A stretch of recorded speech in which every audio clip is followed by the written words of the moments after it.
Hi hello ಎಲ್ಲರಿಗೂ ನಮಸ್ಕಾರ. Welcome to my YouTube channel ಕನ್ನಡತಿಯ ಕದಾಸುದ. ನಾನು ನಿಮ್ಮ ರೂಪ ಕನ್ನಡತೆ. ದಯಮಾಡಿ ಸಬ್ಸ್ಕ್ರೈಬ್ ಮಾಡಿ, ಲೈಕ್ ಮಾಡಿ, ಕಮೆಂಟ್ ಮಾಡಿ, ಇತರರಿಗೂ ಶೇರ್ ಮಾಡಿ. ಪ್ರೇಮ ಸಂಗಮ ಭಾಗ 27. ಇತ್ತ ನಗುತ್ತಾ ಖುಷಿಯಿಂದ ಊಟ ಮುಗಿಸಿದೆ. ಎಲ್ಲರೂ ಬಂದಿದ್ದೆ. ಇನ್ನು ಎದ್ದಿರದ ಶ್ರೀ ನೋಡಿ, ಮಗನ ಎಷ್ಟು ಮಾತ್ರೆ ಹಾಕಿದ್ದ ಎಂದು ವಿಷ್ಣು ಕೇಳಿದ್ದ ಕಣ್ಣರಳಿಸಿ. 5 ಪಪ್ಪ ಎಂದು ಕಿಸಕ್ಕನೆನ್ನಕ್ಕೂ ಆರ್ಯ ಹೇಳಿದಾಗ ಶ್ರೀಗೆ ಮೆಲ್ಲನೆ ಎಚ್ಚರಾಗಿತ್ತು. ಹಾಗೆ ಬಾಗಿಲಲ್ಲಿ ಒಂದು ಕುಟುಂಬ ಪೊಲೀಸ್ ಜೊತೆಗೆ ಬಂದಿದ್ರು. ಬನ್ನಿ ಬನ್ನಿ, ನಿಮಗಾಗಿ ಕಾಯ್ತಿದ್ದ. ಏನು ಮದುವೆ ಮುಗೀತು, ಊಟ ಮಾಡ್ಕೊಂಡು ಹೋಗೋಣ ಅಂತ ಬಂದ್ರಾ ಎಂದರು ಗಿರೀಶ್ ತುಸು ಕಣ್ಣು ಕೆಂಪಗೆ ಮಾಡಿಕೊಂಡು. ಒಂಚೂರು ಹೆಚ್ಚು ಕಡಿಮೆ ಆಗಿದ್ರೂ ಮಗಳ ಜೀವನವೇ ಹಾಳಾಗುತ್ತಿತ್ತಲ್ಲ. ನಮ್ಮಿಂದ ತಪ್ಪಾಯಿತು ಸರ್, ಕ್ಷಮಿಸಿ. ಆದರೆ ನಾವು ತಡವಾಗಿ ಬರೋದಕ್ಕೆ ಸಹ ಇವನೇ ಕಾರಣ ಎಂದು ಶ್ರೀಯತ್ತ ಕೈ ತೋರಿದ್ಲು ಆ ಹುಡುಗಿ. ಗೊತ್ತು ನನಗೆ ಇವನೇ ಏನಾದರೂ ಮಾಡಿರ್ತಾನೆ ಅಂತ. ಆದರೂ ಪರವಾಗಿಲ್ಲ ಸರ್, ಇವನನ್ನು ಅರೆಸ್ಟ್ ಮಾಡಿ. ಬ್ಲ್ಯಾಕ್ ಮೇಲ್ ಮಾಡಿ ಜೀವ ಬೆದರಿಕೆ ಹಾಕಿದ್ರು ಅಂತ ನಾನು ಕಂಪ್ಲೇಂಟ್ ಕೊಡ್ತೀನಿ. ಹಾಗೆ ನಂಬಿಸಿ ಮೋಸ ಮಾಡಿ ಮದುವೆ ದಿನ ಸಹ ಗೊತ್ತು ಮಾಡಿ ಮದುವೆ ಆಗದೆ ಪರಾರಿಯಾಗಿದ್ದಾನೆ ಅಂತ ಇವರು ಕಂಪ್ಲೇಂಟ್ ಕೊಡ್ತಾರೆ ಎಂದು ಗಿರೀಶ್ ಅಲ್ಲಿದ್ದ ಕುಟುಂಬವ ನೋಡಿ ಎಲ್ಲರೂ ಈಗ ಪರಿಸ್ಥಿತಿಯ ಒಂದು ಚಿತ್ರಣ ಸಿಕ್ಕಿತು. ಹೇ ಮುದಿಯಾ, ತುಂಬ ಹಾರಾಡ್ತಾ ಇದೆಯಾ ಎಂದು ಮುಂದೆ ಬಂದ ಶ್ರೀ ಗಿರೀಶ್ ಅವರ ಕೊರಳಪಟ್ಟಿ ಹಿಡಿಯುವ ಮೊದಲೇ ಅವನ ಕೈ ಹಿಡಿದಿದ್ದ ವಿಷ್ಣು. ಏಯ್, ನೀನು ಕೊನೆಗೂ ನನ್ನ ಆರತಿ ಕಿತ್ಕೊಂಡೆ ಅಲ್ಲ, ನಿನಗಿದೆ ಕಣೋ ಎಂದು ಬೆರಳು ತೋರಿಸಿ ನುಡಿದ ಶ್ರೀ ವಿಷ್ಣುವಿಗೆ. ಅವಳೇನು ಪ್ರಾಪರ್ಟಿ ಅಲ್ಲ ನಿನಗೆ ಸಿಗೋಕೆ. ಅಷ್ಟಕ್ಕೂ ತಾಳಿ ಕಟ್ಟೋದು ಬಿಟ್ಟು ನಿದ್ದೆ ಮಾಡಿದ್ದು ನೀನೇ ಅಲ್ವಾ? ಮತ್ತೆ ನನ್ನ ತಲೆ ಮೇಲೆ ಗೂಬೆ ಕೂರಿಸ್ತಾ ಇದೆಯಾ ಎಂದ ವಿಷ್ಣು ಅವನದೇ ಸ್ಟೈಲಲ್ಲೇ. ಏಯ್, ಇದೆಲ್ಲ ನಿಮ್ಮ ಪ್ರೀ ಪ್ಲ್ಯಾನ್ ಅಂತ ಗೊತ್ತು. ಇವಾಗ ನಾನು ಜೈಲಿಗೆ ಹೋದರೂ ಮತ್ತೆ ಬಂದೇ ಬರ್ತೀನಿ ವಾರದೊಳಗೆ. ನೀವಿಬ್ಬರು ಅದೇ ಖುಷಿಯಾಗಿರ್ತಿರೋ ನಾನು ನೋಡ್ತೀನಿ ಎಂದು ಚಾಲೆಂಜ್ ಹಾಕಿದ ಶ್ರೀ ಎಲ್ಲರೂ ಎದುರೆ. ಆರತಿ ಇವಾಗ ನನ್ನ ಹೆಂಡತಿ, ಇವರು ನನ್ನ ಅತ್ತೆ ಮಾವ. ಅದೇನು ಮಾಡ್ತೀಯೋ ನಾನು ನೋಡ್ತೀನಿ ಕಣ. ಅವರೆಲ್ಲ ನನ್ನ ಜವಾಬ್ದಾರಿ. ನನ್ನ ಮೀರಿ ಅವರಿಗೆ ಒಂದು ಗಾಯ ಆಗೋದಕ್ಕೂ ನಾನು ಬಿಡೋದಿಲ್ಲ ಎಂದು ಮಡದಿಯ ಕೈ ಹಿಡಿದು ನುಡಿದಾಗ ಸಂತೃಪ್ತಪಟ್ಟರು ಎಲ್ಲ. ಇನ್ಸ್ಪೆಕ್ಟರ್, ಇವನ್ನೇನು ನೋಡ್ತಿದ್ದೀರಾ? ಎಳೆದುಕೊಂಡು ಹೋಗಿ. ಯಾವ ಯಾವ ಸೆಕ್ಷನ್ ಇದೆಯೋ ಹಾಕಿ ಇವನ ಮೇಲೆ ಎಂದ ವಿಷ್ಣು ತನಗೆ ಪರಿಚಯ ಇದ್ದ ಪೊಲೀಸ್ನ ನೋಡಿ. ಏಯ್, ನಾನು ಪೊಲೀಸೇ, ನನಗೂ ಕಾನೂನು ಗೊತ್ತು, ನಮ್ಮ ವ್ಯವಸ್ಥೆ ಸಹ ಗೊತ್ತು. ಎಷ್ಟು ಬೇಗ ಬರ್ತೀನಿ ನೋಡ್ತಾ ಇರು. ನಾವು ಆಚೆ ಇರುವವರೆಗೂ ಖುಷಿಯಿಂದ ಇರು. ಆಮೇಲೆ ಅಳೋದು ಗೋಳಾಡೋದು ಇದ್ದಿದ್ದೆ ಎಂದು ವಾರ್ ಮಾಡಿದ್ದ. ಏಯ್, ನೀನು ಈ ಮುದಿಯ ಕರೆದೆ ಅಂತ ಎಲ್ಲ ಬಿಟ್ಟು ಓಡಿ ಬಂದಿದೆಯಲ್ಲ, ನಾಚಿಕೆ ಆಗಲ್ವ ನಿನಗೆ? ಎಲ್ಲದಿದ್ರೂ ನಾನು ಎಲ್ಲ ಕಳ್ಕೊಂಡಿದ್ದೀನಿ ಅಂತ ಹೇಳೋದಕ್ಕೆ ಯಾರೇ ಬರ್ತಾರೆ ನಿನ್ನ ಮದುವೆ ಆಗೋದಕ್ಕೆ ಎಂದು ಅರಚಿದ ಶ್ರೀ ಆ ಹುಡುಗಿಯ ನೋಡಿ. ನೋಡ್ಕೋತೀನಿ ಹೋಗೋ, ನನ್ನ ಮಾನ ಹೋದರೂ ಪರವಾಗಿಲ್ಲ, ನಿನ್ನಿಂದ ಎಲ್ಲ ಹೆಣ್ಮಕ್ಳು ನೋವು ತಿನ್ನೋದು ಉಳಿಯುತ್ತೆ ಎಂದು ಅರಚಿದ ಹುಡುಗಿ. ಕ್ಷಮಿಸಿ ಸರ್, ಈ ಕ್ರೂರ ಮನುಷ್ಯ ರೌಡಿಗಳ ಬಿಟ್ಟಿದ್ದ. ಅವರಿಂದ ತಪ್ಪಿಸಿಕೊಂಡು ಪೊಲೀಸ್ ಕರೆದುಕೊಂಡು ಬರೋದಕ್ಕೆ ಟೈಮ್ ಆಗೋಯ್ತು ಎಂದು ಗಿರೀಶ್ ಅವರ ಮುಂದೆ ಕೈ ಬೇಡಿದಾಗ, ಅಯ್ಯೋ ಬಿಡಮ್ಮ, ಹಾಗೆಲ್ಲ ಕೇಳಬೇಡ. ಅಂತೂ ನನ್ನ ಮಗಳ ಮದುವೆ ಆಯಿತು, ಅಷ್ಟು ಸಾಕು. ನಿನ್ನ ತಂದೆ ತಾಯಿನೂ ಬಂದಿದ್ರಲ್ಲ, ಅವರಿಗೂ ತುಂಬ ಥ್ಯಾಂಕ್ಸ್ ಎಂದು ಗಿರೀಶ್ ತಾವು ಪ್ರತಿಯಾಗಿ ಕೈ ಮುಗಿದ್ರು. ಅಪ್ಪ, ಯಾರಿದು ಎಂದಳು ಆರು ಅವರನ್ನು ನೋಡುತ್ತಾ. ಇವಳು ಪ್ರೇರಣಾ ಅಂತ. ನಮಗೆ ಮಾಡಿದ ರೀತಿ ತಾನೇ ರೌಡಿಗಳ ಬಿಟ್ಟು ಇವಳನ್ನು ಕಾಪಾಡಿ ಪ್ರೀತಿ ನಾಟಕ ಆಡಿ ಮದುವೆ ಮಾಡ್ಕೋತೀನಿ ಅಂತ ಒಪ್ಪಿಸಿ ಅವಳ ಸರ್ವಸ್ವ ಧ್ವಜಿ ನಂತರ ಪರಾರಿಯಾಗಿದ್ದಾನೆ. ಅವಳು ನಮ್ಮೊಮ್ಮೆ ಸ್ಟೇಷನ್ಗೆ ಹೋಗಿ ಕೇಳಿದಾಗ ಈ ವಿಷಯ ಬಾಯಿ ಬಿಟ್ಟರೆ ಪ್ರೈವೇಟ್ ವಿಡಿಯೋ ಲೀಕ್ ಮಾಡ್ತೀನಿ ಅಂತ ಅಂದಿದ್ನಂತೆ. ಅದಕ್ಕೆ ಹೆದರಿದ್ದು.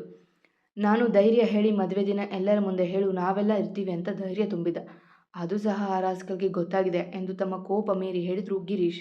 ಅವರು ಹೇಳುತ್ತಿರುವಾಗ ಕಣ್ಣು ತುಂಬಿಕೊಂಡ ಪ್ರೇರಣಾ, ನಾವಿನ್ನೂ ಹೊರಡ್ತೀವಿ ಸರ್ ಎಂದು ಹೋಗಲು ನೋಡಿದಾಗ ಅವಳ ಕೈ ಹಿಡಿದ ಆರತಿ, 1 ನಿಮಿಷ, ತಪ್ಪು ನಿಮ್ಮಿಂದ ಆಗಿಲ್ಲ ಅಂದಮೇಲೆ ಅದು ತಪ್ಪೇ ಅಲ್ಲ.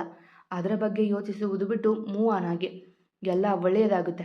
ಈ ಕೇಸ್ ಬಗ್ಗೆ ತಲೆಸಿಕೊಡಿಸಿಕೊಳ್ಳದೆ ಆರಾಮಾಗಿರಿ. ನಿಮ್ಮ ಯಾವುದೇ ಫೋಟೋ ವಿಡಿಯೋ ಆಚೆ ಬರದಂತೆ ವಿಷ್ಣು ಅವರು ನೋಡ್ಕೋತಾರೆ ಎಂದು ಹೇಳಿದಾಗ ತಲೆ ಆಡಿಸಿ ನಡೆದರು ಅವರು.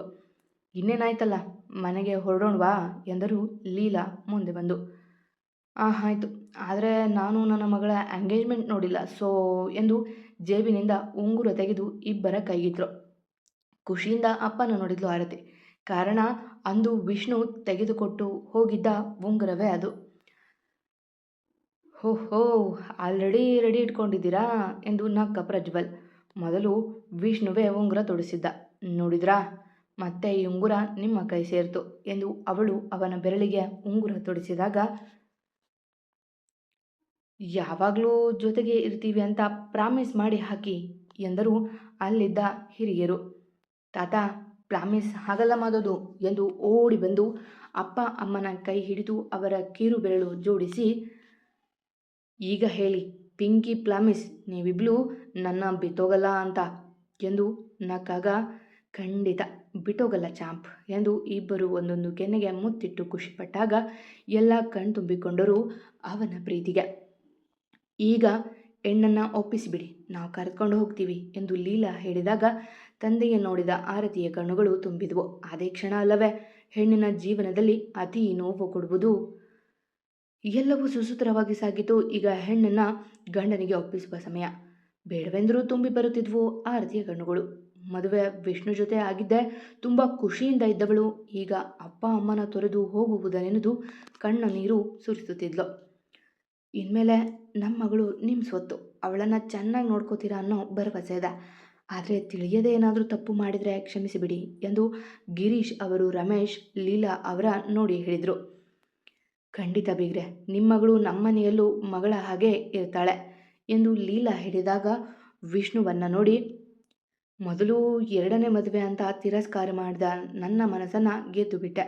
ಹೇಳೋದಕ್ಕೇನಿಲ್ಲ, ನನ್ನ ಮಗಳು ಆರೆನಷ್ಟೇ ಮುಗ್ಧ ಮನಸ್ಸಿನವಳು ಎಂದು ಹೇಳಿದಾಗ ಇನ್ನೂ ದುಃಖ ತಡೆಯಲಾಗದೆ ಅಪ್ಪ ಎಂದು ಅಪ್ಪಿದಳು ಅಳುತ್ಲೆ. ಯಾಕೋ ಆರು ಅಳೋದು? ನಾವೇನು ಸಾಗರದಾಚೆ ಇರೋ ಊರಿಗೆ ಮದುವೆ ಮಾಡಿದ್ದೀವಾ? 2 ಟ್ರಾಫಿಕ್ ದಾಟಿ ಬಂದರೆ ಆಯಿತು. ಏನು ಯೋಚನೆ ಮಾಡಬೇಡ, ಆವಾಗಲೇ ಟೈಮ್ ಆಗಿದೆ, ಹೊರಡಿ ಎಂದು ಅವಳ ತಲೆ ನೇವರಿಸಲು ಒಮ್ಮೆ ಅವರ ಮಗ ನೋಡಿ, ಅಪ್ಪ ಹೋಗಿ ಬರ್ತೀನಿ, ಆರೋಗ್ಯ ಜೋಪಾನ, ನಾನು ಖುಷಿಯಾಗಿರ್ತೀನಿ, ಯೋಚನೆ ಮಾಡಬೇಡಿ ಎಂದು ಮತ್ತೆ ಅವರ ತಬ್ಬಿ ಅತ್ತಳು ಆರು.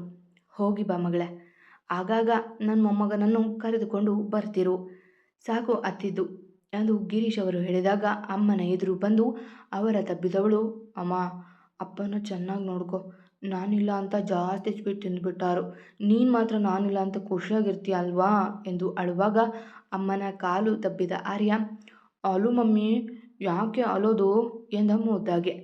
ಇನ್ಮೇಲೆ ನಮ್ಮನ್ನು ಬಿಟ್ಟು ನಿನ್ನ ಜೊತೆ ಇರಬೇಕಲ್ಲ ಕಂದ, ಅದಕ್ಕೆ ಎಂದರು ಗಿರೀಶ್ ಅವಳಿಗಿಂತ ಮೊದಲೇ ಅವನ ಎತ್ತಿಕೊಂಡು.